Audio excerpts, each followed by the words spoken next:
Rural incharge గా ఉన్న ఆదాల ప్రభాకర్ రెడ్డి మన రూరల్ లో ఒక మీటింగ్ పెట్టి అతను మాట్లాడకుండా తక్కువ చేత నన్ను అనవసరమైన మాటలు అనిపించాడు. అవన్నీ కూడా భగవంతుడు చూసుకుంటాడు, దానికి సమాధానం ఉండదు.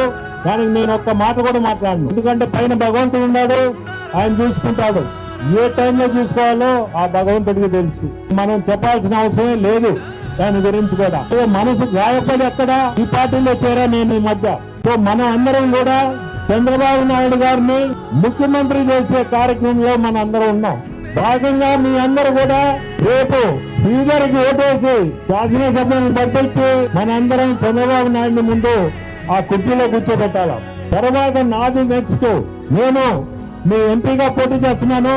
నేను కూడా అదే ఉద్దేశంతో ఈ రోజు ఇక్కడికి వచ్చింది. మీ అందరూ కూడా నాకు ఓటేసి నన్ను గెలిపిస్తారని మీ అందరూ ఆశీస్సులు ఉంటాయని కూడా కోరుకుంటున్నాను.